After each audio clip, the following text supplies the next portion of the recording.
बड़ा मशहूर इक्विटी का मैक्सिम है कि अगर आप इक्विटी डिमांड करते हैं तो you should come in with clean hands.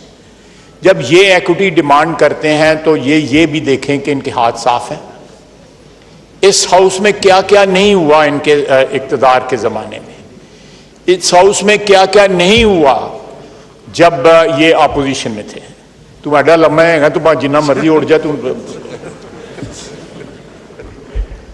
ये आप गवाह हैं।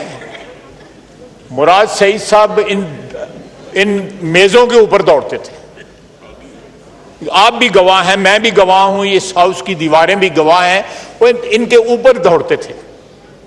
क्या क्या नहीं इन्होंने अपोजिशन में किया और क्या क्या नहीं हुकूमत के दौरान जो है इन्होंने हमारे साथ किया।